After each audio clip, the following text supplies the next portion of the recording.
I live in a new church. My nightmares followed me. Hello? I think this is where I can come to talk about my dreams and such. Not sleeping. Sometimes my day starts with a nightmare.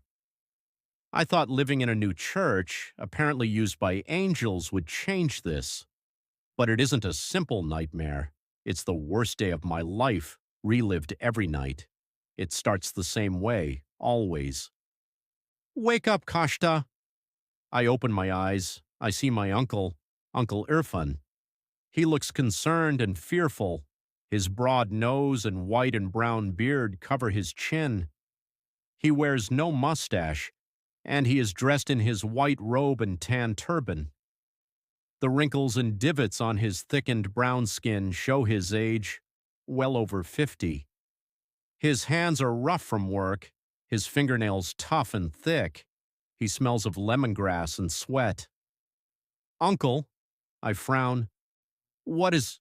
He places his hand over my mouth and hushes me. Fatima, know of your parents' plans for you, I do. You must come with me. My eyes grow wide.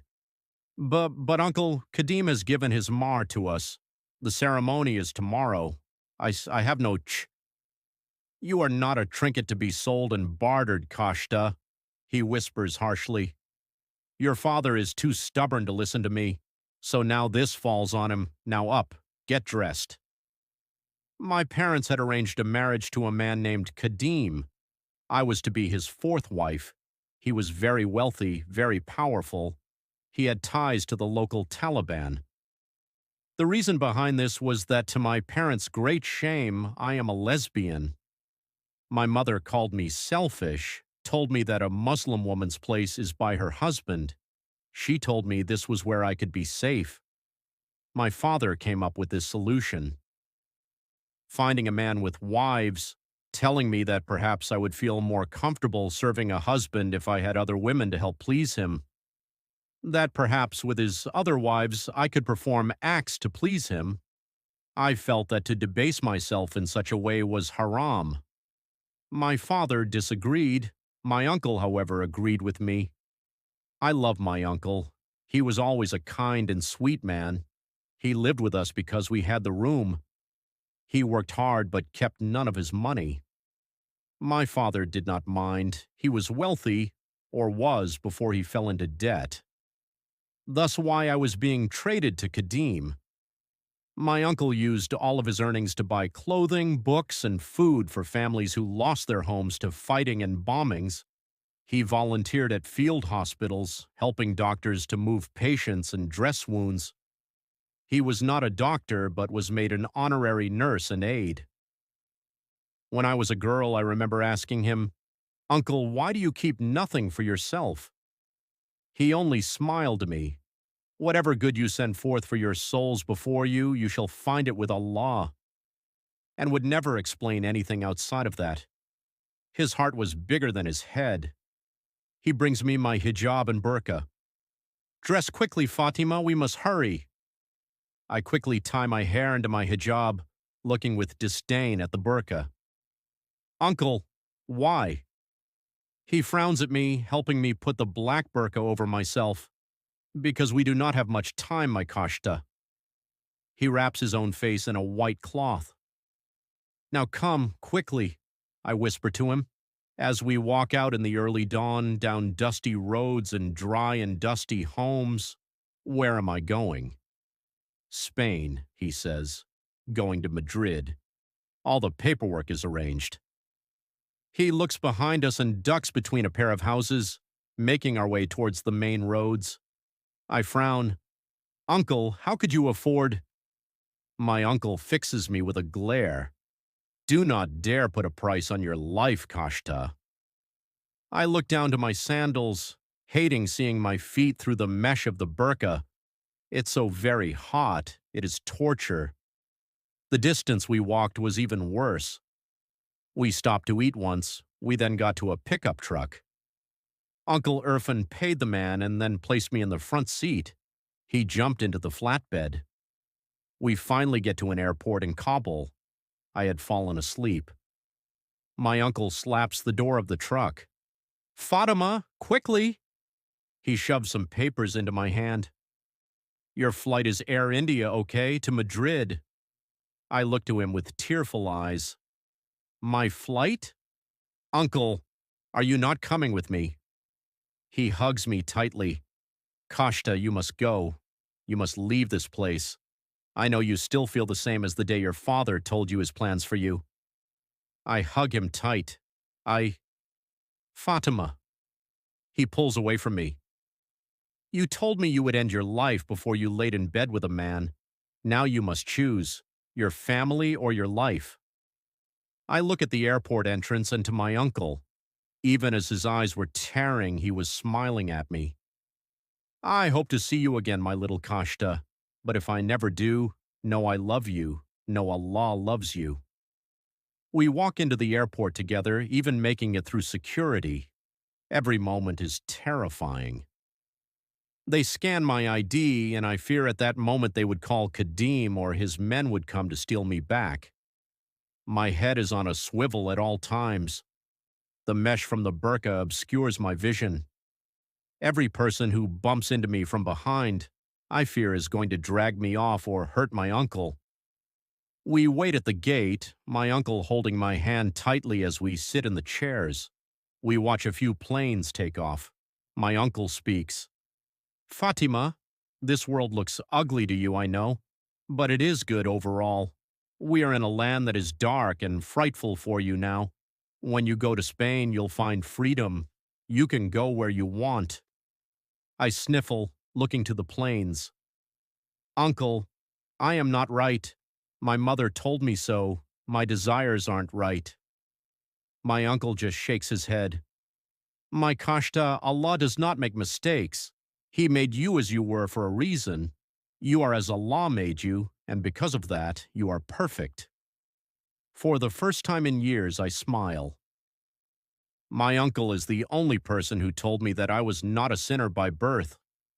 They call our gate number, and we both head to the small ticket booth. They point us to my plane. I remember walking up the steps on the plane, turning back to my kind uncle. As I walked in, he waved to me, standing near the bottom of the steps. I take my seat, looking to him out the window. Then the worst moment of my life unfolded. 5 men march up to my uncle, one of them being my father. They grab him. I gasp as the plane's door shut tight. My father walks up to my uncle, his brother, and shouted so loudly I could hear it through the plane's window. Brother, how could you do this to me? To the family? He smacks him across the face. You have ruined us. Not all of us lived the pauper's life. Some of us wanted more. My uncle shouts, She is not cattle. She is your daughter. I only did Allah's will. You are an imam now, brother, my father shouts. One of the men produces a rope and slings it around my uncle's neck. Brother, if I had my way, you can meet your precious Allah, but the Jirgas will decide your fate, especially after what you've done to our family. Tears leak from my eyes as I look on in horror as they drag my uncle away from the plane. The plane takes off moments later. I am alone, a stranger next to me. In my hands, my only possessions, the paperwork my uncle gave me. I could not stop the tears throughout the flight. My hands are shaking when they announce we would be landing soon. I think about Kadeem, his money, and what I am wearing.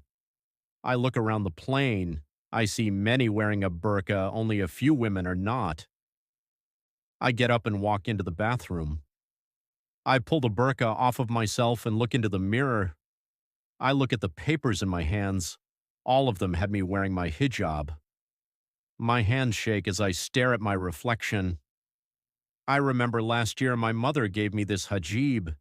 She said it was a hijab that Kadeem would find attractive, that it was his favorite color, that as his future wife, I must already be thinking about how best to please him. I pull my hijab off and throw it into the trash bin. I smooth my hair in the mirror. My uncle's words are in my mind. You are as Allah made you. I sit on the toilet waiting for the plane to land. It is bumpy, and I start to think I shouldn't be in here, but the plane eventually taxis to the airport. I exit the plane looking at my tickets. I am in Delhi, another 2 flights until I make it to Madrid. I walk out of the lavatory. Everyone is walking out, impatient. I join them, the line moving slowly up toward the stewardess and a policeman. He is checking everyone. I try not to shake, try not to give myself away. I try to think of who I am, maybe a student visiting abroad. Not someone running from her family who likely has claimed she is kidnapped. I get to the police officer as he's about to check my papers when I hear an English accent behind me. "I told you not to get ahead of me, girl," he shouts, cutting me off and grabbing my papers. I try to object, but he hands the papers to the police officer, his on top. "I am terribly sorry. Doesn't speak a damn word of English or Hindi. Exchange students, you know? Spoiled rotten these days." The police officer looks over his papers and then to him, smiling. "Welcome to Spain, Father Hammond. This woman is with you?" The man turns to me and nods.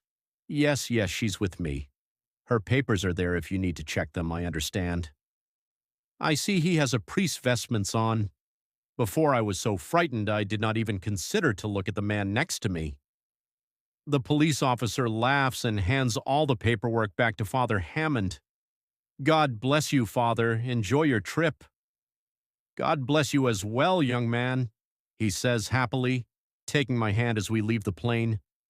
As we head into the ramp off the plane and into the airport, he turns to me. "English?" I nod. "I speak it okay."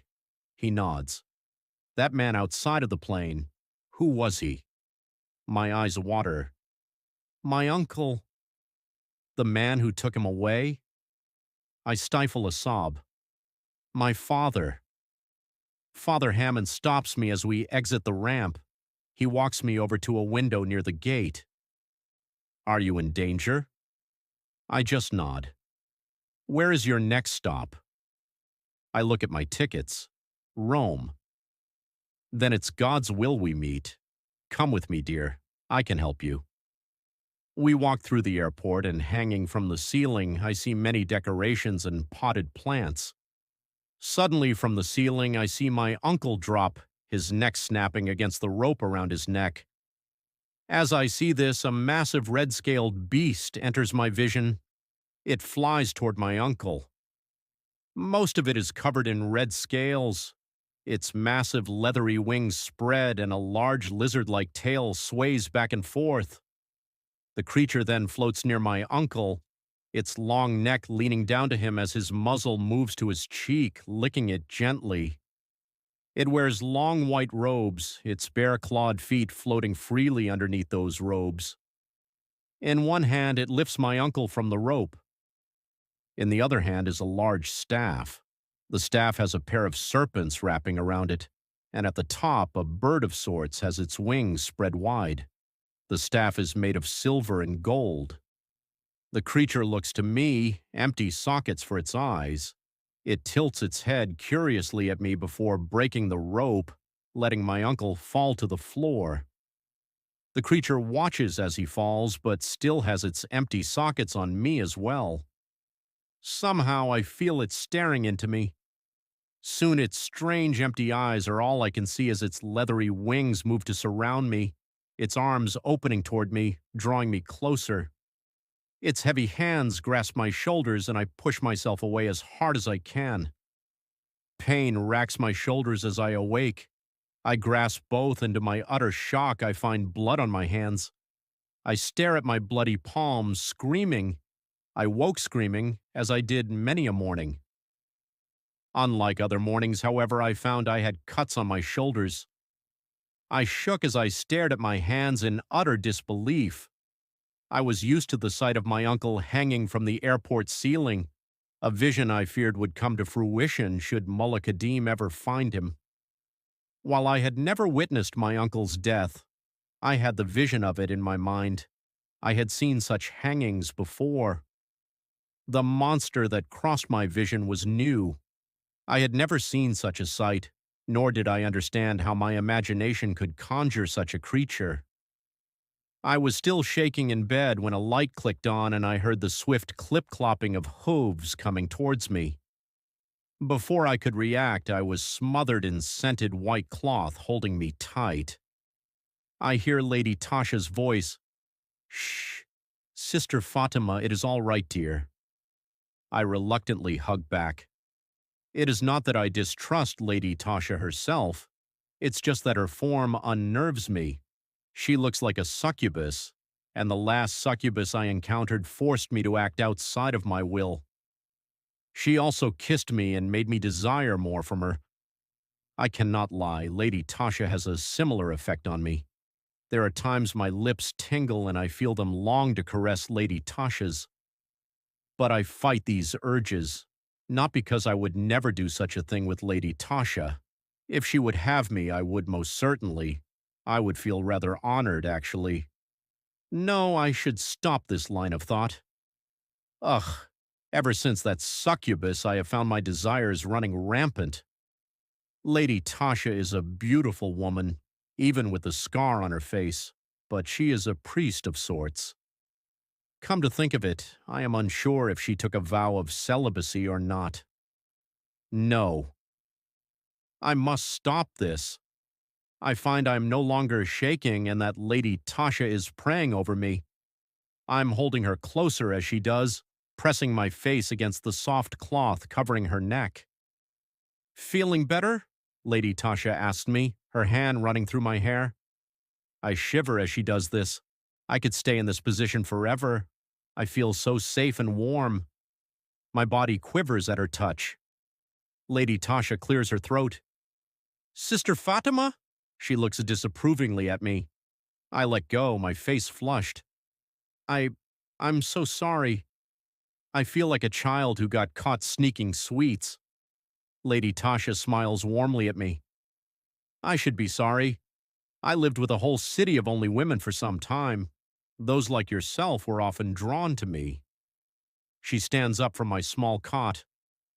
I have no interest in a romantic relationship, my dear. It has nothing at all to do with you. She offers me her hand. Granted, I barely know you. I can feel my cheeks burn as I take her gloved hand. Yes, of course. I rub my shoulders, finding the scratches gone. Wasn't I bleeding? Lady Tasha nods. Yes, you seem to have somehow scratched yourself in your dreams. You were having some sort of fit. She walks over to her side of the room we share. What was it that woke you so drastically, if I may ask? Tasha questions as she walks towards a small chest at the foot of her cot. At the moment, Lady Tasha is wearing a form-fitting white sweater, a set of gloves underneath, also white, and a pair of leggings which cover her up to her cloven hooves. She looks so odd, nearly covering every point of exposed skin outside of her face. To me, it was so strange that she could cover so much of her body, and yet still I could see every curve of her form as if she were nearly naked. I chastise myself again. I need to stop these thoughts. She pulls out her robes, having some difficulty with them as she fits them over her wings. I walk over, doing my best to assist her while I talk. My uncle's death. Lady Tasha frowns as her head pops through the top of the robe. She adjusts the cloth around her neck. Oh my, you witnessed it when you were young. Well, not so much when I was young, and not so much witnessed it. I watched him get taken by my father and the local Taliban. They had a rope around his neck. I struggle a bit to feed her wings through the slots in the back of her robe, but I manage. I help tie the loose bits of fabric closed behind them. You are from Afghanistan?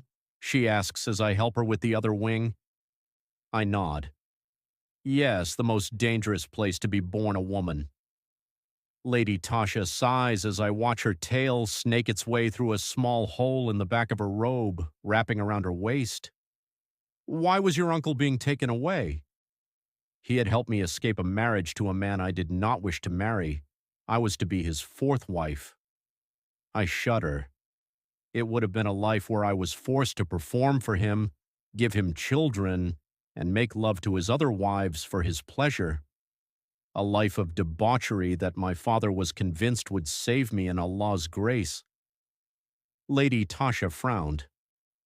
Some would certainly disagree, but, well, I was never a fan of the harem lifestyle.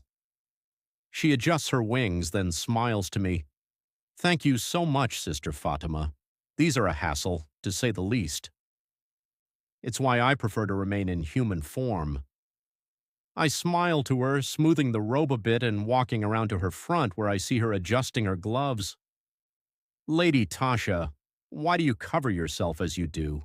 I'm used to habits and burqa, but we rarely cover our hands in either, and your attire doesn't leave much in the means of modesty. Lady Tasha's smile faded quickly. It's part of my curse. If I were to make contact with someone, I can drain their life force. She rubs her left hand, her left pinky and middle finger rubbing against her ring finger. So even in a state of undress, I make sure to be fully covered as much as I can. I see. I walk towards my clothing and habit, hanging up on a small rack. When I was captured by the succubus, she, never ate food. I clear my throat. I recalled when I had stopped for lunch with her, she claimed to have eaten after taking a man away into some unmentioned cornet. God knows what she did, but when she came back, she claimed she was full, or at least no longer hungry. Lady Tasha's eye is looking far off and away from me. I frown, not sure if I should continue. So, how do you eat? Lady Tasha turns to me. Seldomly. I look to the floor. Have you, before you became a priestess? I look back to her and notice her eye is glassy. I don't want to discuss this. She turns from me and quickly walks out of the room. I finish dressing in my habit and I walk out of the door. At first I'm tempted to head toward the sound of food being cooked near the mess hall, but after a moment I consider something. I head down towards the fountain that provides the sacred water. As I guessed, Lady Tasha is sitting near the basin, her bare hand in the water. Her eye is close, her breathing steady. I quietly walk to another portion of the basin as I notice her horns glowing, almost pulsing as her hand shifts back and forth in the water. It's clear she noticed me, though she doesn't stop as she addresses me. Before I found the temple, before the sacred water, I had taken up a collection, so to speak. Her hand continues moving back and forth through the water. I had found that if I were to kiss someone's hand, I could draw a small amount of energy from them. She sighs, removing her hand from the water. So I would kiss the hand of everyone in my congregation whilst I served them the host. Isn't that deceitful? Lady Tasha cuts me off. It was that or starve, she says flatly, and I refuse to take another life. I was silent. Her notion of another made me wonder what poor soul died at her hands. I could not imagine Lady Tasha's hurting someone intentionally, though I could not imagine her harming anything. I decided to change topics quickly. Lady Tasha, you said you had some tasks you needed assistance with. I'd be more than happy to help. Lady Tasha smiles to me, quickly moving away from the subject. Yes, of course. Her mood changes on a dime. This list, I had tried to go over one many years ago, but I need to investigate it further, and I could most certainly use a hand. May I see it? I ask. Lady Tasha nods, reaching behind her robes and producing the scroll of paper. Here, I crossed some off, but obviously, we'll need to check them all again. She beams, all except Sarah Baker, of course. I look over the list, seeing almost 50 some odd names, accompanied by a city and a birth date. To my shock, I see a familiar name on the list, Afran Ghazawi, Nuabad, Afghanistan, 1958-525. I stare at the name for some time. The birth date is correct. The location is where we used to live in Nuabad. My eyes are wide. This cannot be. The name isn't crossed out. I look at Lady Tasha. She looks back at me. Oh, do you recognize someone? I turn to her, shocked. My uncle. I look back to the list, and before I could even look at the next name, Lady Tasha had thrust a cup of the sacred water between me and the list. Drink. Lady Tasha is beaming at me. Please. I smile, slowly drinking the water until it's gone. I feel much calmer, thinking of my uncle, and I recall his smiling face many a summer with my family, working on one of the farms they owned. I recall running through wheat fields and my uncle trying to find me as I dodged between people cutting wheat, the villagers yelling at us to stop and the two of us running from them. I remember splashing him from irrigation canals and staring up at the sky. These were the few times I was happy in my home. I feel a smile wash over my face. Lady Tasha stares at me for a moment and then sighs heavily. Phooey, I laugh. Did you just say phooey? Lady Tasha smiles. Yes, as in phooey nieces don't count apparently. It's a shame, you'd have made a lovely angel. I blush. Lady Tasha gets up onto her hooves. Well, that settles it. We need go off and find your uncle. I frown, feeling as if I'm coming down from my revere of my time with him. He's dead. Lady Tasha turns to me, smiling. If I recall, you never saw him die, yes? Well, no, I didn't see him, Lady Tasha interrupts. Then he may yet still live, Lady Tasha grandly announces. You and I are off to find your dear uncle. To say I was apprehensive was an understatement. Shouldn't we send Timothy, or perhaps his sisters? Lady Tasha frowns. Evangeline and Zephrina were raised in an environment of all women.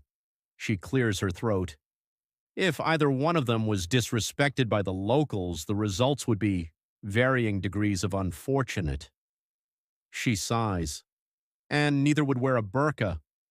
I raise my eyebrows. An environment of all women? I smile. It must be lovely. Lady Tasha shakes her head. Humans are humans, Sister Fatima. It is the same. There are overbearing warriors who wish to be in control and those women who enable their behavior still. The meeker women are still encouraged to be homemakers, perhaps even more so. When said homemaker makes mistakes, the warrior class is almost encouraged to correct them. She sighs. However, there is an increased intolerance of men. She chuckles a bit. Trying to convince Evangeline and Zephrina that Father Thomas meant no offense when he called them child, respectively, was an ordeal. She looks away. Zephrina more so than Evangeline. I roll the scroll up in my hands. You seem very on guard with Zephrina. Lady Tasha nods. Yes, she wasn't supposed to be here. I had only wanted Evangeline. She's the one I've been training regarding Dinah and such. She looks to me. Zephrina is too prideful and too strong. Isn't having someone with great strength a benefit to us? I ask. It's where she draws the strength from I worry about, Tasha says plainly. I've helped to raise her from a baby, and every time I think she has reached a plateau, she surpasses it. Suddenly, the floor trembles. What was that? I shout. Lady Tasha sighs, moving toward the steps. Speak of the devil. We rushed up the stairs and passed through a few hallways, coming to a large roofless room that had several padded walls. It also had a new set of cracks in the floor. As I rushed in, I had a good view of the pair of them, as I had never gotten a good look before, the sisters of Timothy. Evangeline stood about 5'6".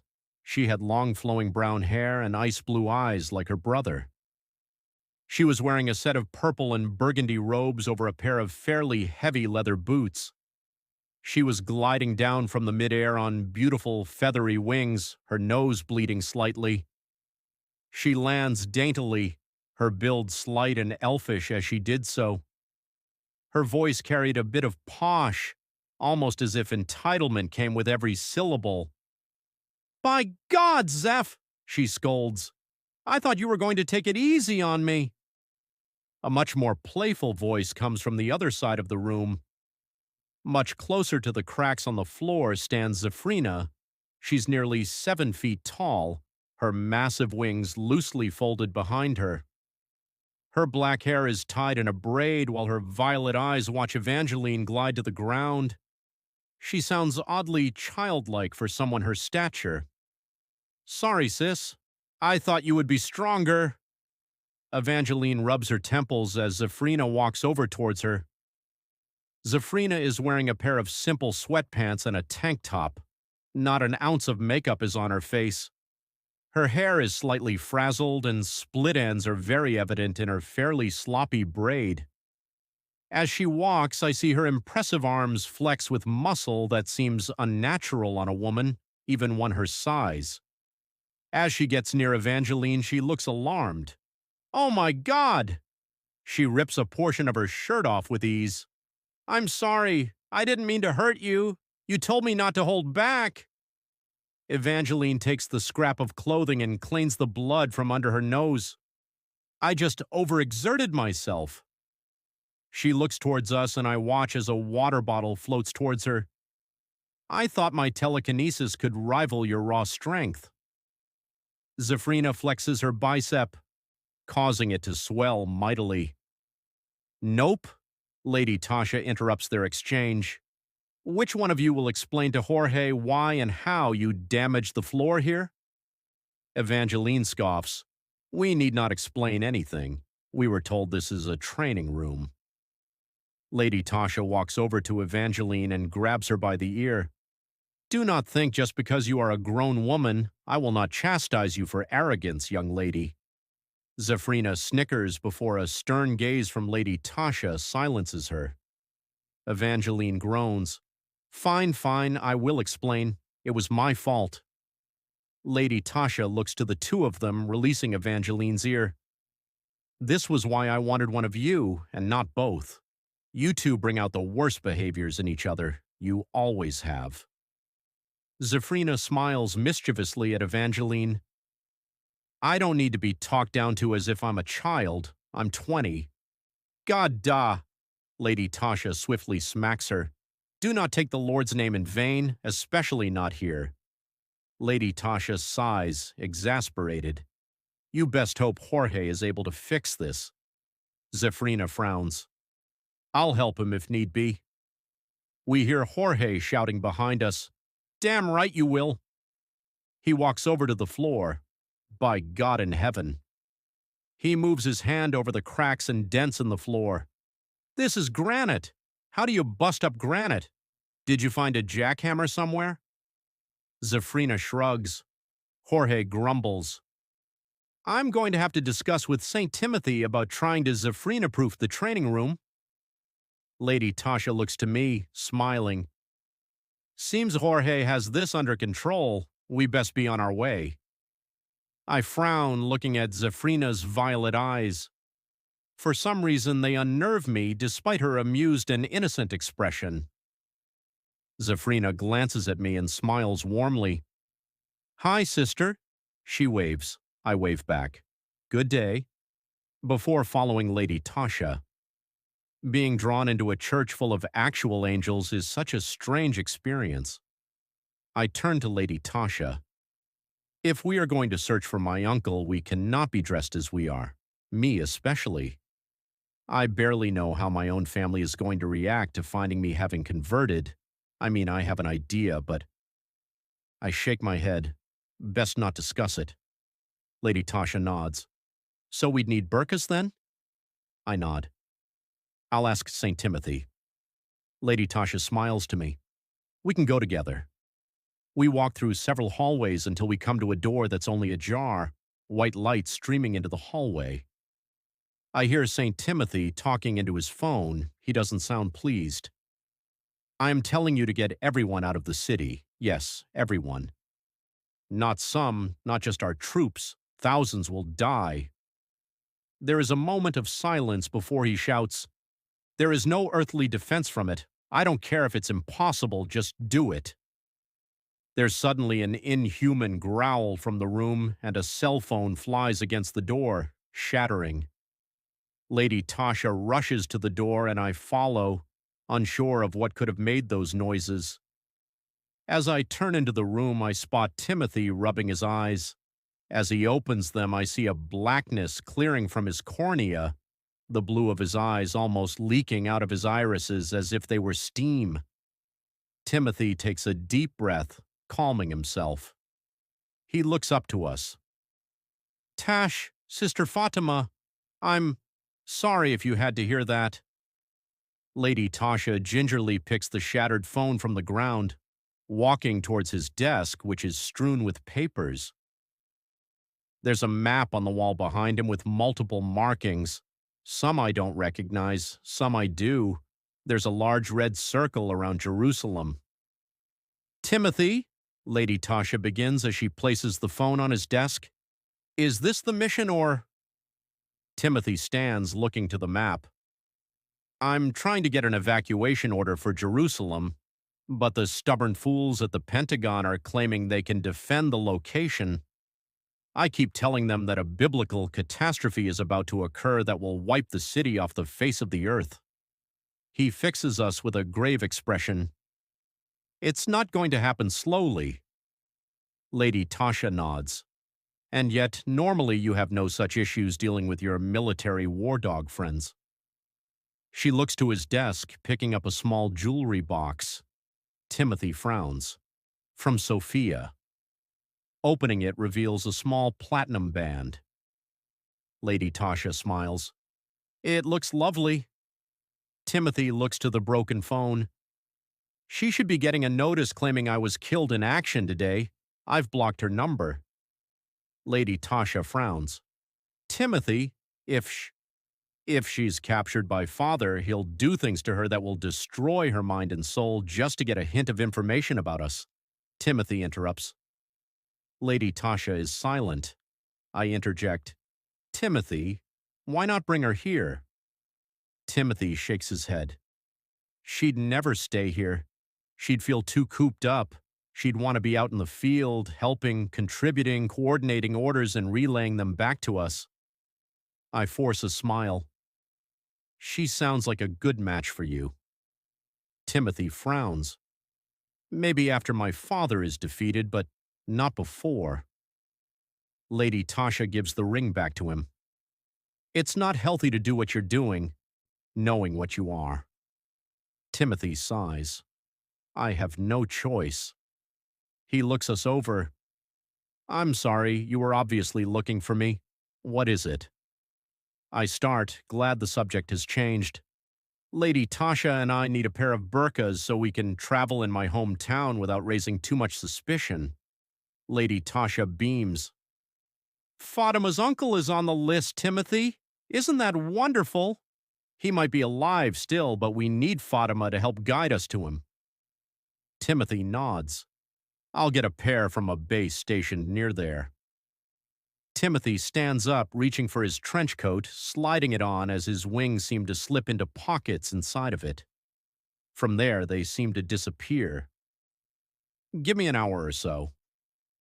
As we make our way to the doors of the temple, the burqas in hand, and my habit removed in favor of a hijab, the doors open on their own.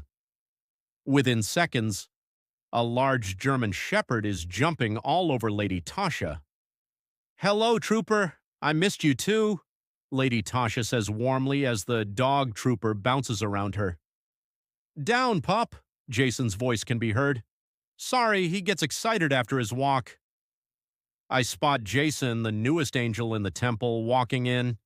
He wears a large brown trench coat and a pair of black slacks and simple brown sneakers. He has a button-down shirt and tie under the trench coat. Lady Tasha beams at him. How are things? Well enough, Jason says, pulling his trench coat off, unveiling his large white wings. He spreads them out, grunting and stretching them. I think some research into some kind of magic blessing or whatever the hell you want to call it is needed. Lady Tasha frowns. Oh, what for? Jason motions to his wings, making these more manageable. He heaves a sigh. But so far, my new captain just thinks I look like a typical gumshoe with his coat. He closes the doors behind him. Heading out? Lady Tasha nods. Yes, trying to find your potential brothers. Jason asks, Timothy's out again then? Yes, Lady Tasha confirms. Jason grumbles as he walks, Trooper following him. Great, so it's my job to handle the twisted sisters, huh? Lady Tasha laughs. It seems so. Jason heads down into the temple. Well, I best get to it. Good luck and stay safe out there. I look to the closed doors, closing my eyes. Timothy told me if I focus on the destination, the doors will open there. Lady Tasha nods to me. Yes. Someplace no one might notice the doors. I'll be with you, so we should be safe. My eyes closed. I think of a place where I might even remotely feel safe. I remember the farm. I push the doors open. I open my eyes and I find a near endless sea of wheat. I smile a bit as I recall the fond memories of my uncle and I at this place. Lady Tasha steps out into the field. Immediately she shrinks to about my height, her wings vanishing and her horn sliding into her head. She smiles to me, doing a little spin. Oh, lovely. I missed feeling toes. I look toward her feet as I step out of the doors, closing them behind me. They vanish as I do so. Her feet are clad in boots of some kind. Where did you get the shoes? Tasha smiles to me. I can modify clothing if it's attached to a part of my body that's also been changed. She shows her boots off proudly. And of course, the hooves are gone. I smile to her. It is nice to see you in human shape, Lady Tasha, if you can change your appearance, why do you not change your scar? She continues to smile. Because I've always had only one eye. To have two is so disorienting. I've learned to judge distance in a very different way than most. She beams at me. Besides, my sister and I share this scar. It's about all we share. I look to the sky, the sun starting to reach twilight. We should get going then. Lady Tasha turns to me. Yes, where do you think we should start? I close my eyes, recalling my father slinging the rope around my uncle's neck. We should visit my father. She looks seriously to Lady Tasha. The man who murdered my uncle. Lady Tasha's smile fades. I pray he did not repeat the same sin as Cain. Lady Tasha and I walked down the main road from the farmlands. We made fairly good time despite the heat. Honestly, it was a welcome change, and one aspect of home I missed. In Rome, if it ever hit more than 30 degrees, it would be a sweltering experience of sorts, the humanity sometimes making it difficult to breathe. But here in my homeland, it was far more bearable. Perhaps I was merely used to a dry heat, but it was an easy thing to get accustomed to again. I turned to Lady Tasha as we were halfway through our trek to the main village before I noticed she was basically skipping behind us. Up until now, I had figured anyone staring at the two women walking from the farmlands to the village in our bluish burqa was just being nosy, but apparently it was more her behavior than anything else. When the road was clear for a moment, I pulled her aside. Lady Tasha, you aren't aiding our efforts to remain inconspicuous. Lady Tasha sighed at me. I'm so sorry. It's just that I am so excited about seeing a new land and culture. I have been bored growing up in Brazil, and even my few trips to the U.S. did not seem terribly new. She bent down, gathering up the bottom of the burqa for the sole purpose of smiling to me. Besides, this is an adventure, is it not? It's at this point I notice that Lady Tasha's face is darker skinned, her hair black, and her eye is brown. Lady Tasha, she chuckles. Yes, sorry, I thought a pale, red-headed woman walking around would be suspicious. She lets the burqa back down. She then chuckles. I wish I had this sort of garb when I had first turned into a succubus. It would have made life easier, less prying eyes. I frown. I'm not terribly fond of the burqa, but I suppose I could understand it with someone suffering with your. I hesitate in how to describe being cursed to be a succubus when just a child. Affliction. I see Lady Tasha's eye close happily in what I can only assume is a bright smile. Another reason I dislike the burqa. I could not see the smiles of someone through the robes. We continued for some time, Lady Tasha keeping up with my pace, surprising me. I do not know if it is her natural exuberance or her succubus abilities, but she doesn't seem daunted by the travel. However, by the time we reach the city streets of New Abad, I am weary, hoping to find some reprieve. I stop under a tree, leaning against it and taking a breath or two. Lady Tasha turns to me. Are you getting tired, Sister Fatima? I nod. I am not used to walking as I used to be.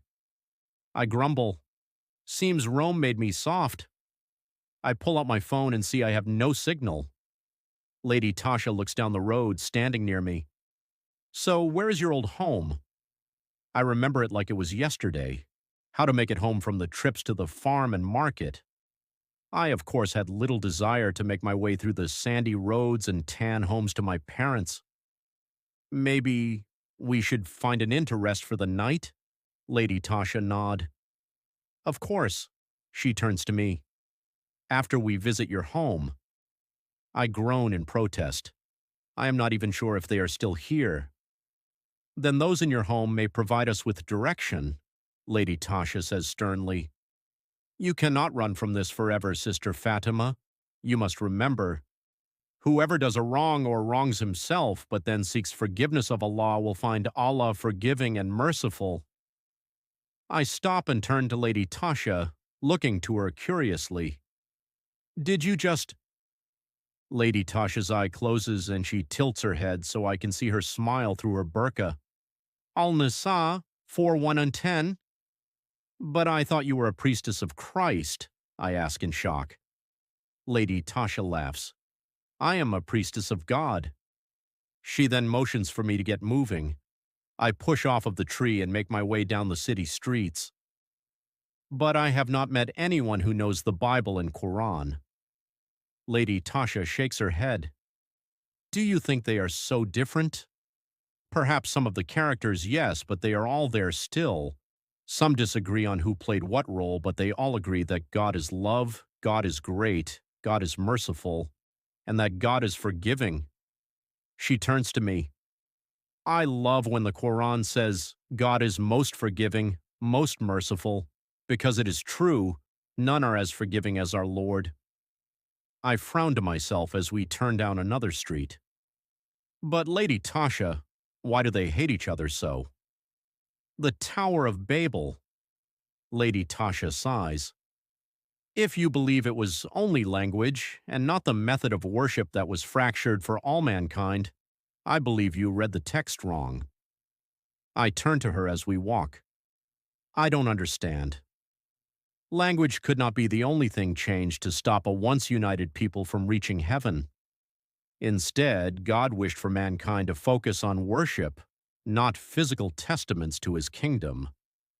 She walks next to me, looking ahead. So he broke them to many countries by sending different prophets and different messages to them, with different language. I try to absorb what she is saying as we make another turn, nearing my home, so as to confuse them of what their true goal was in building a meager tower that would never have worked, Lady Tasha explains, though of course this is all a metaphor. I stop before the door of my home, or what was one my home. Here we are. Before I could even say anything else, Lady Tasha makes several hard knocks on the door. She looks back and forth. After a moment, I hear a woman cursing as she comes towards the door. Zwani Pitya? She opens the door, shouting, You are late! Oh! She looks us over, narrowing her eyes at us. She's a short old woman wearing a tattered and faded black hijab, and even more tattered dress of faded blues and off-whites. Her face is wrinkled and her skin sun-baked. Her eyes seem slightly milky. "Oh, you are not Farouk," she apologizes. "I'm sorry, I was waiting on my lazy son-in-law. He said he would come to fix my chair," she grumble. How his wife lives with such a lazy boy is beyond me. She then looks to the two of us. "Who are you? Do I know you?" Lady Tasha turns to me. "Fatima?" I clear my throat. "Good day, ma'am. I used to live here. My name is Fatima Ghazawi." "Ghazawi?" she whispers. "Oh, dear me. You're the one that crossed that madman Mullah Kadim." She shakes her head. "Come in, child." We walk in. The house is different from what I recall. It's very clear that my family has not been here in some time. "Make yourselves comfortable," the old woman says. "I am Azada."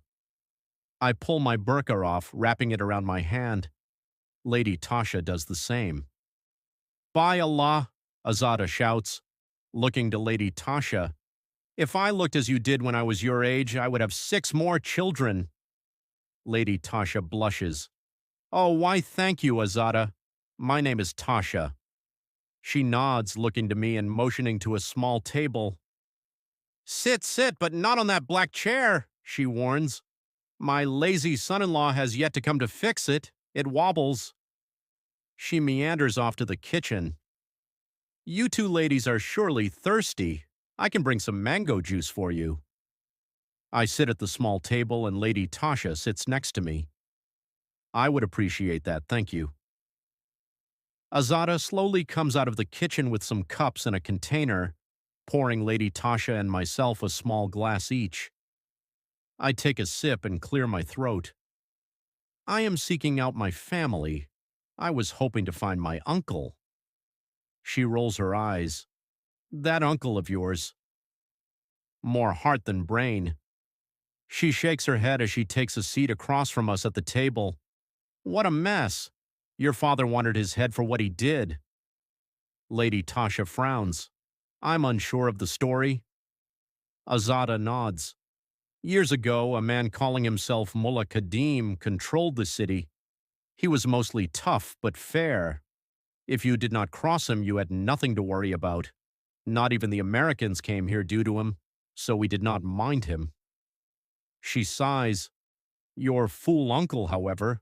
No, not afraid of Mullah Kadim in the least. The night before she was to be offered to Mullah Kadim." She leans over to Lady Tasha. "He steals her away like a thief." She laughs. "Mullah Kadim wanted blood. He was screaming it in the streets for days." I frown, imagining Mullah Kadim shouting and screaming with his loyal followers. "The Jirga, however, they made a harsh punishment for your family. Exile and to relinquish all of their land to him since they had no money," she continues her gossip.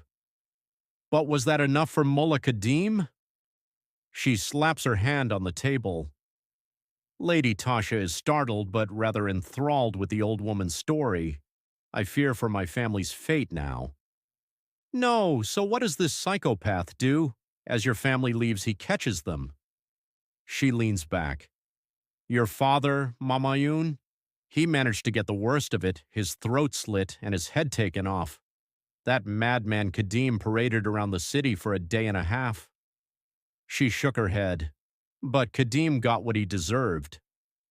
Lady Tasha frowns. "But if the Americans wouldn't come to stop him, how did he get his comeuppance?" "Americans?" Azada spits out the window. "We handle our own. The Taliban came once, word got out the mullah had defied the Jirga." I shook my head. I cannot believe he would be so foolish. Lady Tasha looks to me. "Why is defying the Jirga so foolish?" Azada looks to Lady Tasha. "You have all beauty but no brains, do you?" She shakes her head.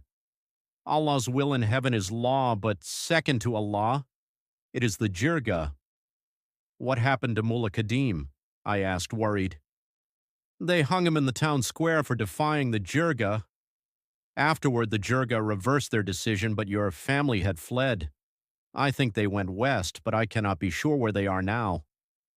She sighs. It is a shame, though he lacks sense. Irfan was a kind man, a good man. She looks to me. I am sorry if you are only learning of your father's death now. I frowned, not sure how to feel. My father was not someone I ever thought of, but to hear he was dead was not what I expected. But could Irfan still be alive? Lady Tasha asks. Azada nods. He most certainly could be. I believe he and your mother Parisa managed to escape after your father's sacrifice. Mullah Kadim likely would have had all their heads if he could have, but I only recall Mamayun's. I sigh, looking to Azada. So far I assume she knows only that I was to be sold, and not as to my father's motive. Otherwise, I think she'd have viewed me and Lady Tasha traveling as more suspicious. So you only know that they went west? Azada nods. Yes, child. You are brave to come back if you still thought Mullah Kadim was in power. May Allah guide you on your search. I hope you find your family. She clears her throat. However, if you do find them, remind them their claim on this property long expired. My husband and I bought it many years ago. She smiles. You would not kick an old lady from her home, yes? I smile. No, of course not. Thank you for caring for my childhood home. Azada scoffs. Bah, I could do better if my son-in-law would make himself punctual. There's a knock at the door. Oh, that had better be him. She gets up, grumbling and cursing. She opens the door. Zwani Marga, and gives a light smack on the head of the young man who came to the door. Late, always late with you. A young man's voice complains. Mother, I had other errands to run. He spots both of us, his eyes fixed on Lady Tasha. I did not know you had company, I interrupt. We were just leaving. Nonsense, Azada exclaims. You can stay here till Fajr. She turns to her son-in-law. Don't make an excuse of them. This chair may be the death of me. Now fix, you lazy bum. Lady Tasha snickers. We wouldn't want to intrude. The young man only grumbles as he walks over to the chair. Azada continues. No, this lazy bum lives with one of my daughters. She casts a withering gaze at him. One of my unlucky ones. All of my children have grown old and moved out into their own homes, so please, I demand you stay the night. Lady Tasha looks to me, seeking some kind of guidance. I smile. Well, if you insist. And I do. Azada smiles to us. Azada leads us to a small room to share, at Lady Tasha's request that we share a single room. After she left, she continued her tirade at her poor son-in-law right up until he left. Lady Tasha, for some reason, is amazingly amused. Oh, I love family squabbles. They're so endearing. I frown. She was quiet harsh on him. Only because she cares for him. Lady Tasha smiles. Now let's regroup for the night, yes? I smile a bit. I suppose. By the way, Lady Tasha, I did not know you spoke Pashto. I thought you only spoke English. Lady Tasha chuckles, shaking her head. Oh no, I don't speak a word of Pashto. I know Portuguese, Latin, Hebrew, Aramaic, and English, but… She motions to a small necklace around her throat. This temple charm lets everyone understand me and me understand them. I look it over. May I? She nods, handing it over. I take it, examining the small white stone on the necklace. Apenas deixe-me saber quando estiver pronto, Lady Tasha says. I look to her oddly. Lady Tasha laughs and motions to place the necklace on. I do so, looking to her again.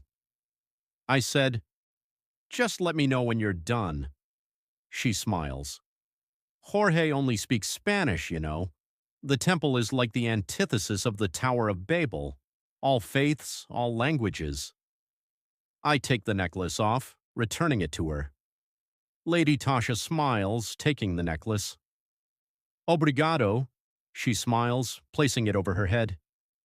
Now then, you should get some sleep. What about you? Lady Tasha shakes her head. I don't sleep. I was exhausted as I laid on the simple bed looking at the ceiling. What is it like being home? Lady Tasha asks me. Looking to her, I feel my face fall. I can't describe it. Part of me is happy to see so many things the same, and part of me is unhappy to see so much changed. I fight back tears. I am shocked to hear of what happened to my father, of what happened to Kadim. Lady Tasha nods. I am sorry about your father. We should pray for his soul. I nod, wishing I could have spoken to him. I wish I could have seen him one last time. So you could forgive him, Lady Tasha says, looking rather solemn for once. I nod. Yes. You still can in prayer, Lady Tasha reminds. She kneels before the window, her human form vanishing into her succubus one. Care to pray with me? I get up and kneel next to her, closing my eyes as I pray silently, Lady Tasha doing the same. I pray to my father's spirit. I tell him I forgive him for what he had done to me, that I understand why he felt obligated, as if it was his only way out. I thank him for sacrificing himself for my mother and uncle, and I pray that he finds it in his heart to forgive me as well. When I open my eyes, Lady Tasha is already standing. I notice for the first time that she looks weary. You should rest. We have a long trek tomorrow. I look around and find myself in the same airport in India. However, no one is moving. I look to Father Hammond in front of me. He is frozen in place. Oh no, I say out loud. My nightmare has never started where it ended. I look up to the ceiling and I see a man with a rope around his neck falling. I always thought it was my uncle, but now I'm unsure of who it is. The red creature appears before me, moving toward me. I scream and run, managing to dodge it. But as I do, I see the man with the rope around his neck falling further now, and suddenly he hits the floor. Everyone in the airport screams as the floor drops out from under us. I look up, seeing the red-scaled creature reaching for me as we all fall. In a panic, I reach out, but I continue to fall. I turn to my left and see the man with the rope around his neck. My eyes grow wide as I see it's not my uncle at all. Kadim, I whisper as his eyes meet mine. His eyes are full of rage as we fall, but before he can say anything, the rope comes to its end. It pulls tight. To my shock, I float down to the ground. I stand up, stumbling slightly as if I'm off balance. I look down to see ash and soot on the ground. I look around, the light all orange and red. The walls some sort of cavern with large cave structures. Sulfur fills my nose as I look around, looking up to see ash falling down slowly like snow. Well, where am I? A voice echoes behind me. Oh my, Sarah was right. You do look an awful lot like me. I turn around quickly and gasp in shock. A tall succubus stands behind me.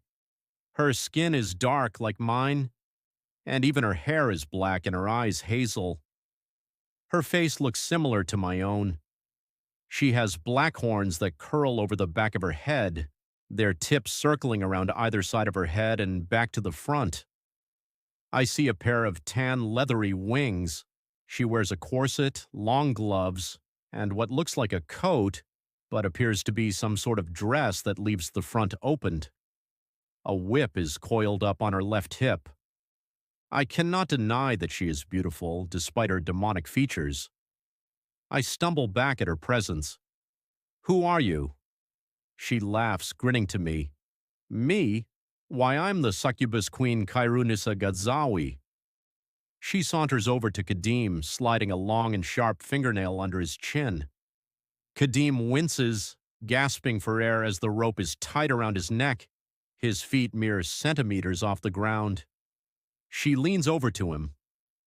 Oh, dear me. You're used to a harem, aren't you? Don't fret, my sweet, sweet man. She gently moves her hand up to his nose, poking it gently. Mara, Brittany. A brunette succubus and a blonde succubus appeared suddenly, and each began to giggle and caress Kadim. While he appears to enjoy it at first, whenever the succubi grow too close and their lips touch his skin, he winces in pain. Hey, enough, you whores, Kadim pleads. Kairunisa grins at him, kissing him softly. I watch as Kadim writhes in pain, his face looking dried out and haggard. Kairunisa stops her kiss, grinning at him. Oh, you're a delicious man. She then looks to me.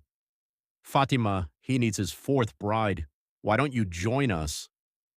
I shake my head, stepping back. I am not like you. She grins, sauntering over to me. Her hands slide over my shoulders. I try to pull away, but she just smiles, her canine showing. Oh, my dear, I think you're mistaken. She runs her hands over my shoulders onto my back. I turn around and gasp in shock. Attached to my back are a pair of leathery wings. No, I scream. I look down and see cloven hooves where my feet would be. Kadim gasps in pain, looking up to the ceiling and crying out, Allahu Akbar. To my shock, the ground shakes. A putrid wind bursts past all of us, the ash and dust being kicked up into air. I stare up in shock at the fallen angel that is before us. His face looks as if it is carved by a Greek artisan from stone. A prescience radiates from him, a frightful and powerful sensation. His hair is long and blonde, his eyes are completely black, sans his irises which swirl with violet light, almost like smoke.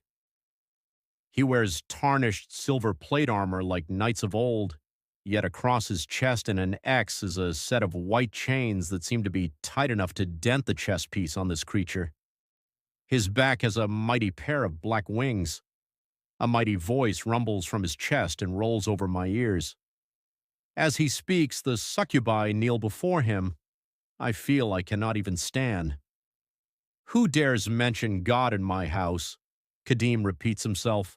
Allahu Akbar. The fallen angel's hand rushes to Kadim's throat.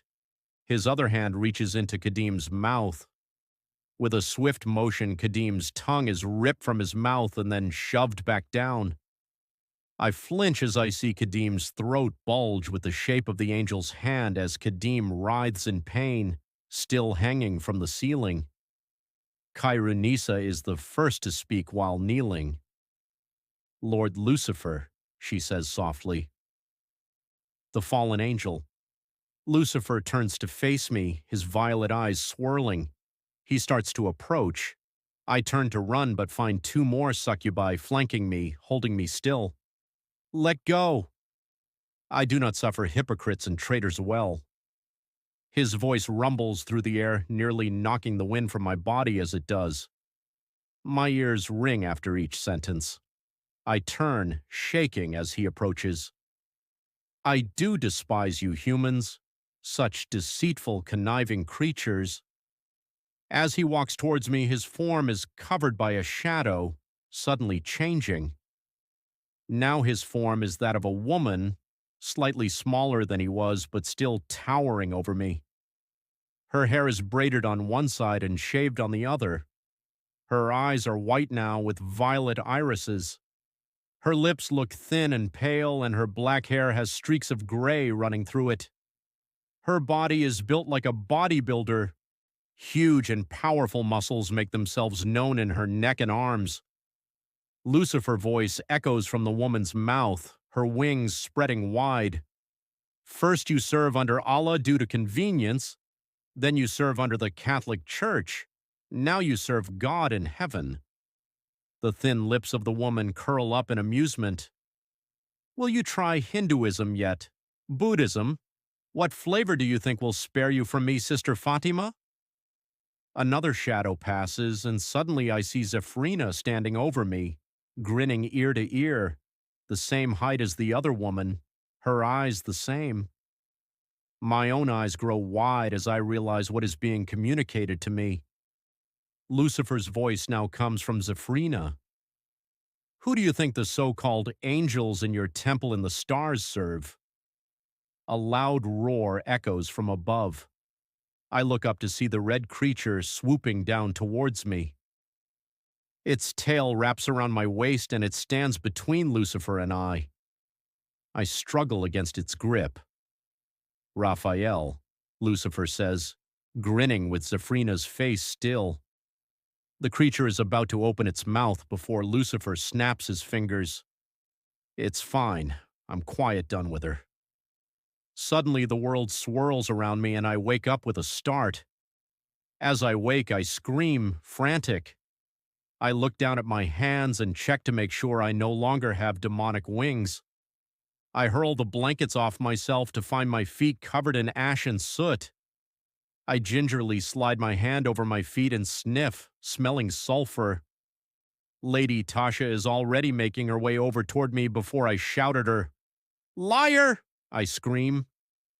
Lady Tasha stops, looking confused. "Sister Fatima?" "Zephrina. She's the devil's daughter. That's why you're apprehensive about her." Lady Tasha stops, frowning. "Zephrina is not the daughter of the devil." She takes a deep breath.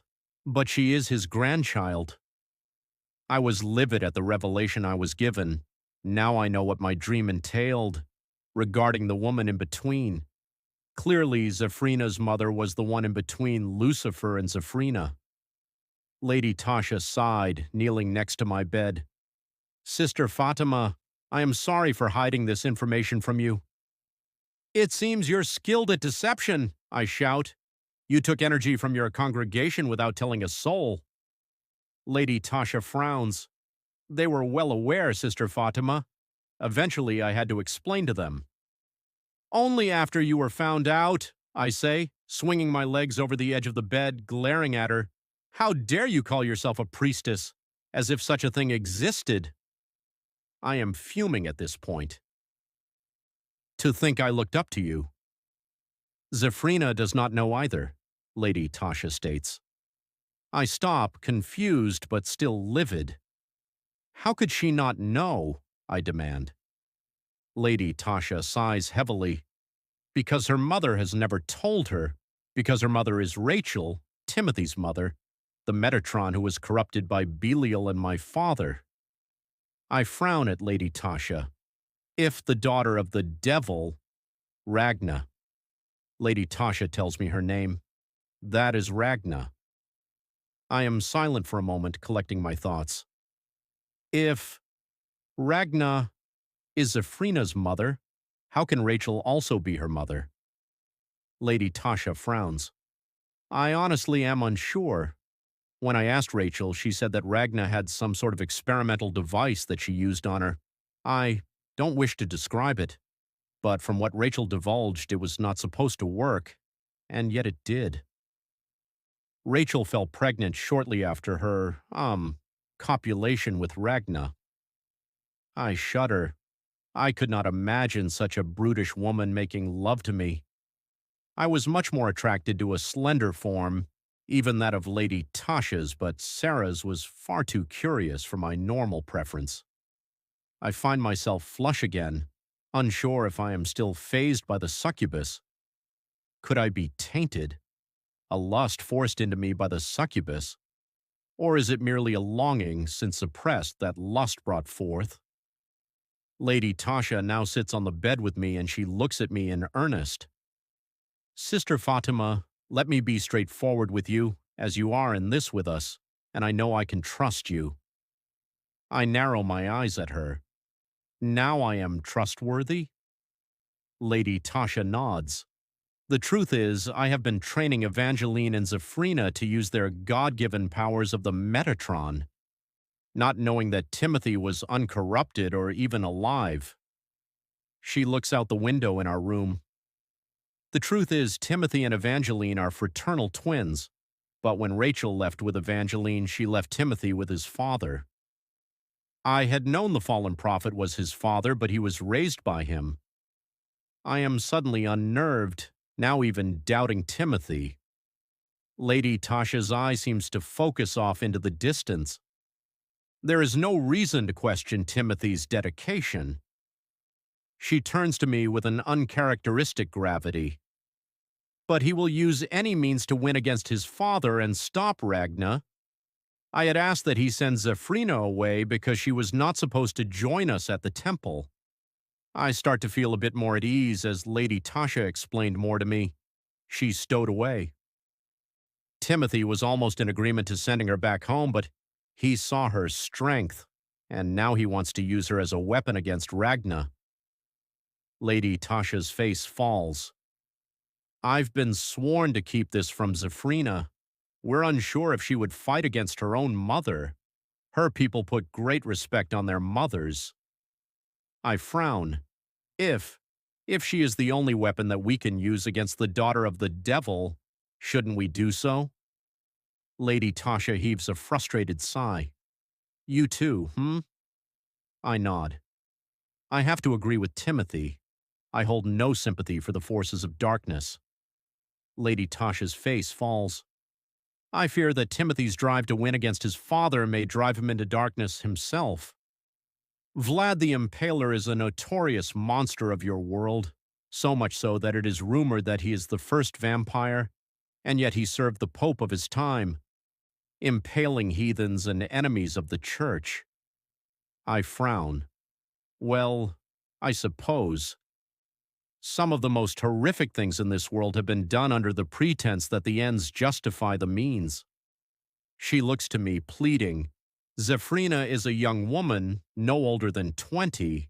She may be headstrong, but she is not evil. I would say she's one of the more innocent people I have ever met, Lady Tasha explains. I do not want war and battle to taint her. She is far too sweet, yet she yearns for the battlefield because it has been so romanticized for her by her people.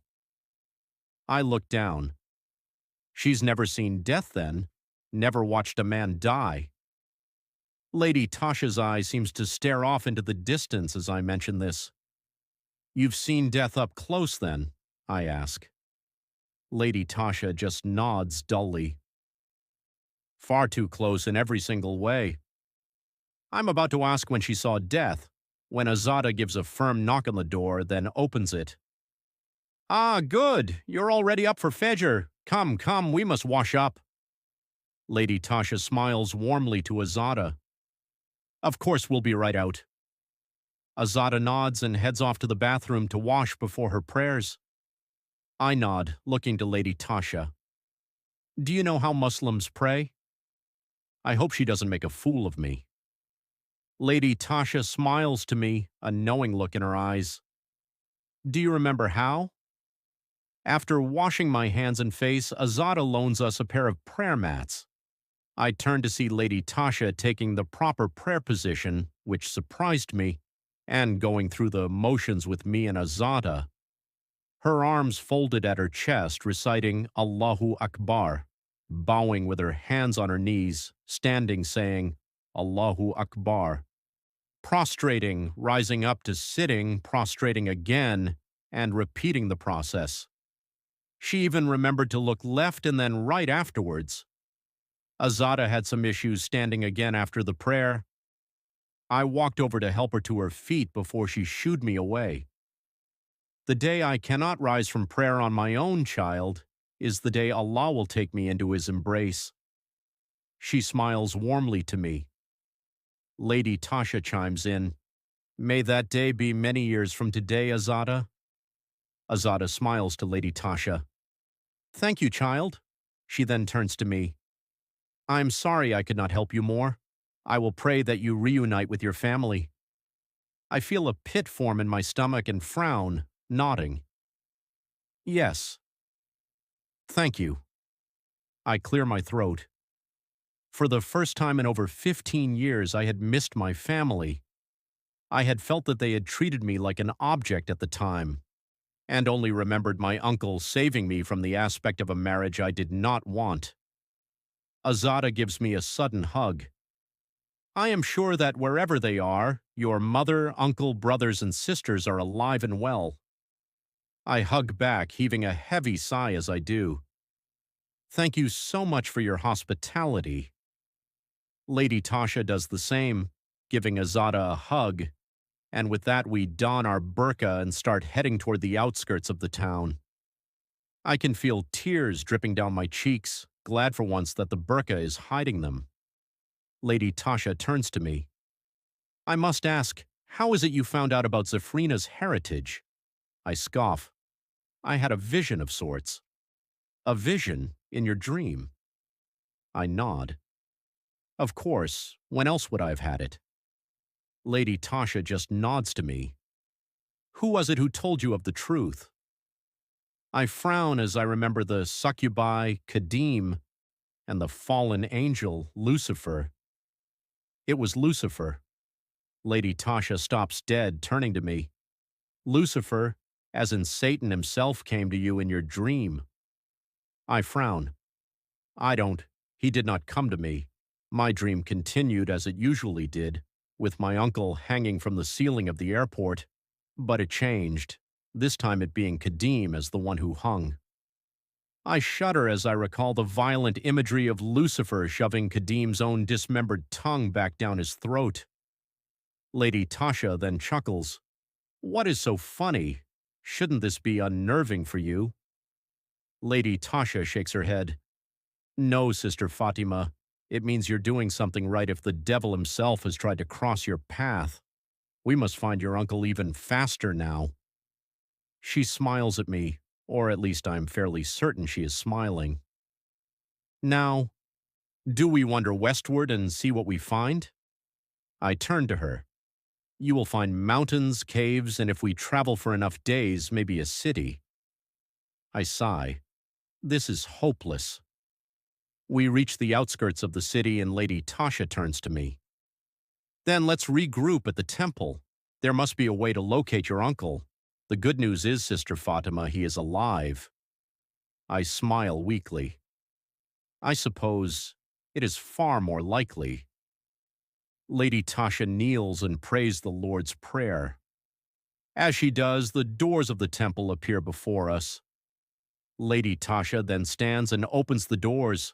I walk in, seeing a rather flustered Father Thomas walking toward us.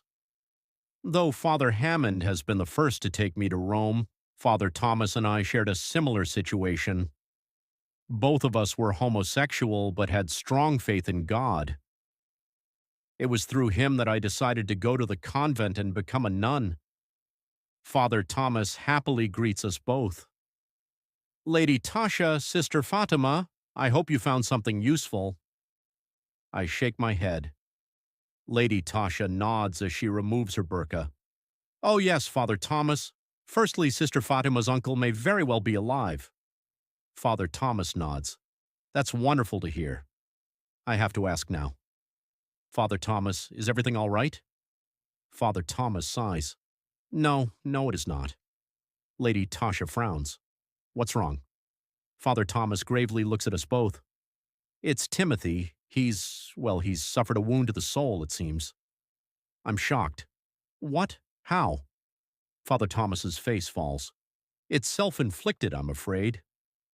Lady Tasha, Father Thomas, and I rush toward Timothy's office, where an odd sight is before us. Timothy is running his hands over his head, clearly in pain, staring down at his desk. Lady Tasha speaks first. Timothy, what's wrong? His phone vibrates on the desk and Timothy looks up to us, eyes tearing and bloodshot. She keeps leaving messages. Lady Tasha reaches for the phone. Timothy barks at her. Don't answer it. Lady Tasha frowns, letting the phone ring out. I walk over to the phone, gently taking it from Lady Tasha's hand. There's a message showing 5 new voicemails. Who keeps leaving messages? Timothy groans. Sophia? Lady Tasha frowns. Why would she be leaving messages? Why are they troubling to you? Father Thomas's eyes suddenly light up. I'll be right back. I might have a solution to this, but keep at it, you two. He looks to me. Good luck. I look to the phone and hit the playback option on the voicemails. A woman's voice comes over the phone. She sounds angry. You promised. Damn you, Timothy, you promised. You never missed a date, never forgot an anniversary, never lied to me once in your whole life. The little things, okay, I get, and it's fine, but this was the one thing. She shouts into the phone. The one promise that was more important, so why? There's some sobbing. Why didn't you come home from that mission alive? I frown, looking to Timothy, his elbows on his desk as he stares downward. I see tears dripping from his face. The next message plays. Your IP address from the last location, according to geolocation, has you in Rome, yet the mission report is saying you were in Israel. You can't be in two places at once, Timothy. So where are you? You can't be dead. You're too smart for that. I know that. We all know that. Even Colonel Anderson knows that. You can't be dead, damn it. I purse my lips, unsure of what is going on.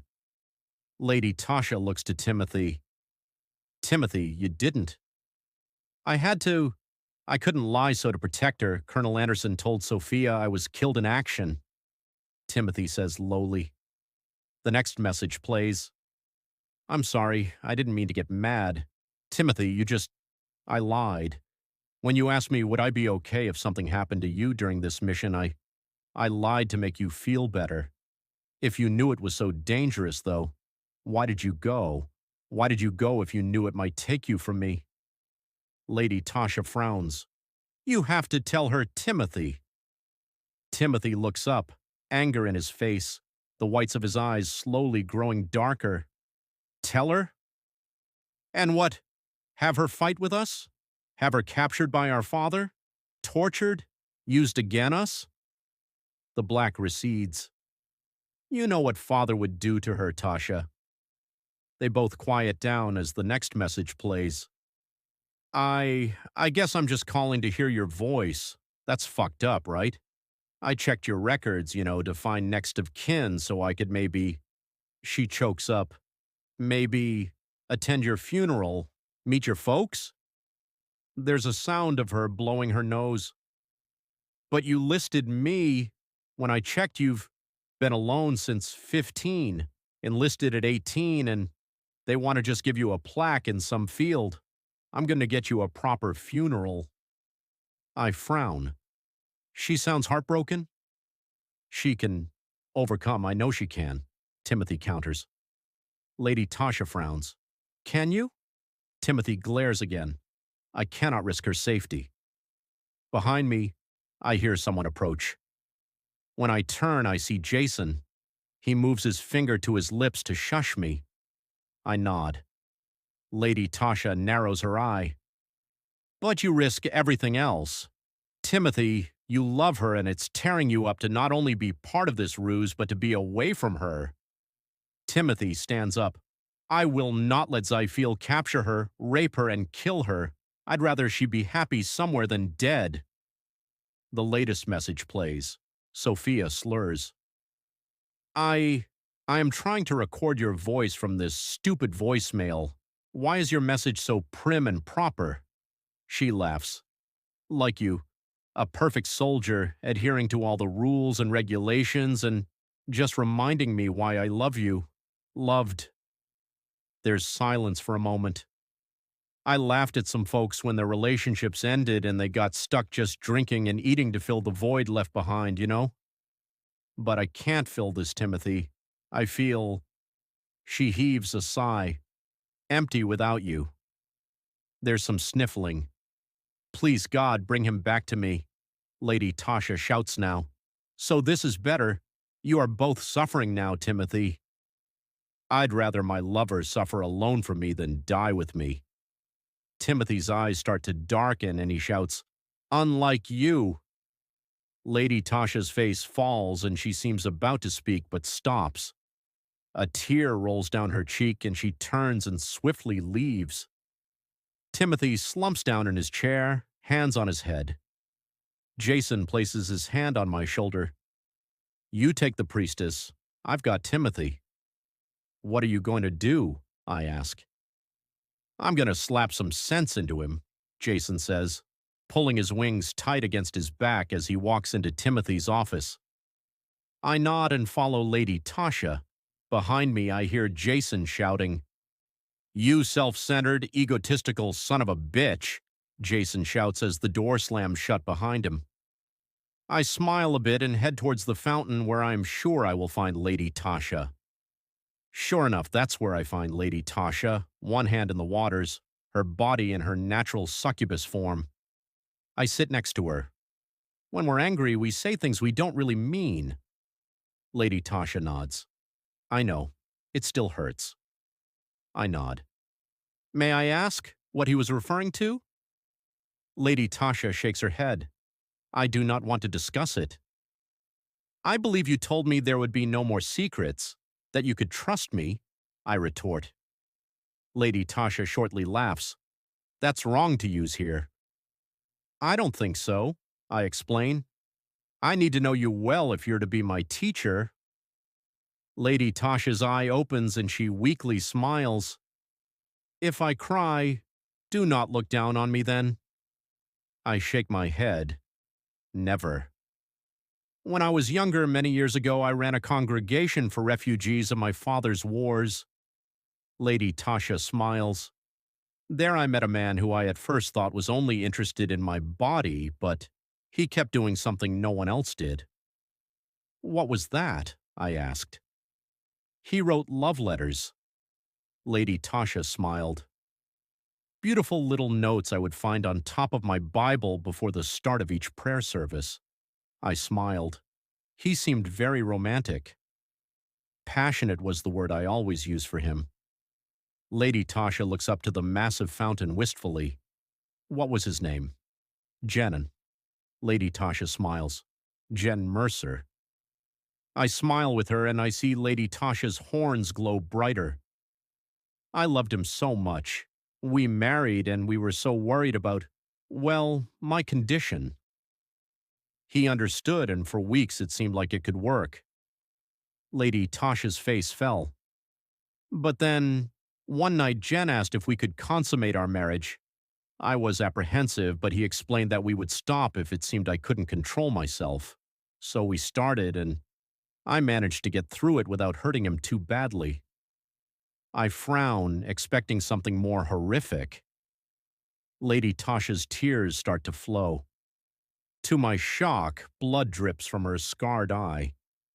I was so happy at first.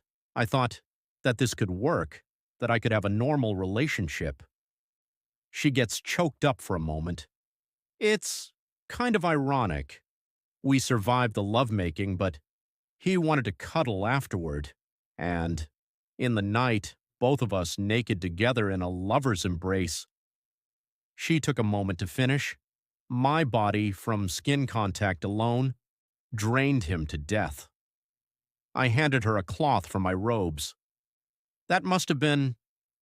I woke up to my dead husband next to me, expecting nothing more than a lover's gaze, and instead, I was met with a face of death. Lady Tasha is nearly hysterical for a moment or two.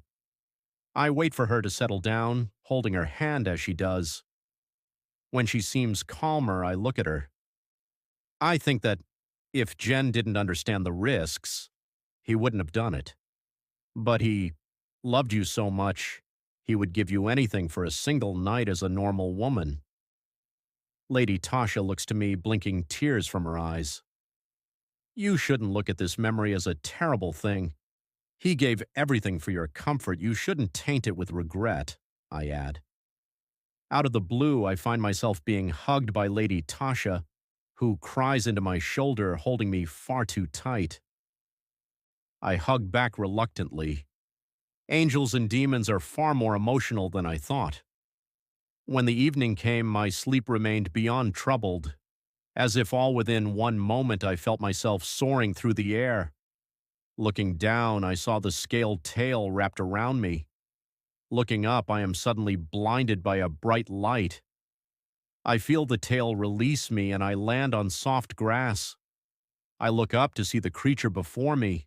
His staff presses into the ground as his feet land, his white robes transitioning to blue, covering only one shoulder, the other exposed, showing its red scales.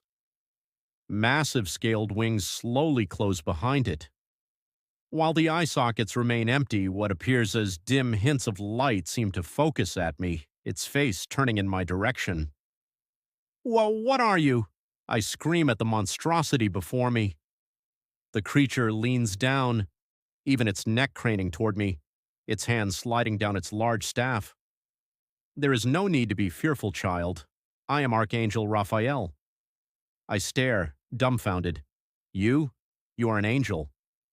Its grin is toothy and seems playful somehow. "Yes." "And this is how you appear to people," I shout. Raphael laugh. "It is how I appeared to the prophet. He was wise to see my spirit and look past the physical." I frown. "If you are the angel Raphael, why are you appearing to me?" "To finish cleansing you." He grins, opening his hand to me. In it, a blue flame seems to surround his skin. "You began in the temple when you drank of the water. Up until then, you were tainted by an old brother of mine, Samael. He tried to bring back your nightmares. I am here to end them." I frown. Why would Samael bring me nightmares? "He blinds with rage and confuses. He tempts you to sin, to lash out at your comrades and to forsake God. He does so by giving you visions of darkness in your mind, working while you are blind." Raphael smiles. "Take my hand, child, and rid yourself of Samael's presence." I take his hand, shivering as the cool flames run along my arms. Behind Raphael appears an angel. It has bright white wings, curly black hair, and off-white robes. Over his eyes is a black blindfold, and a strange halo sits over his head, glowing red with odd runes which pulse and rotate in a circle. "Oh, brother, but she is mine." Raphael faces him, standing next to me, holding my hand. "Begone, Samael. Return to the depths with your chosen master." "Oh, brother, why doth you choose such weak companions? The most insignificant of hell would rend her flesh with a flick of its wrist." This creature would falter at the mere sight of the many horrors which we consider not but a breeze. His voice is soft, like a whisper, and seems to echo in my ears, as if he is speaking again behind me. The entire time he speaks, his face is deadpan, devoid of emotion. "She turns even from you, an archangel of God. Relinquish her, free her of your feeble protections, and let her sin consume her flesh." Raphael turns to me, shaking his head. "She sins not as you think. She's only guilty of a self-hate." Decrying Father's design in favor of faithfulness, but yet she cannot choose what path to follow. She grows lost now, unsure more than ever. Let her wander into the darkness to starve from the light. Raphael smiles, looking to me. "Not all who wander are lost, brother. I would not expect you to see that." Samael takes a step forward. "I see your weakness rules you still. Return her to me." Raphael turns from me. "Let her decide, brother. If you feel she is lost, then she will do as you say." Raphael releases my hand. I frown, watching as the flames die down around me. I look to the angel Samael and then to Raphael. Samael looks at me and through me. "Come, child. Come and seek further enlightenment. The Church and Islam betrayed you.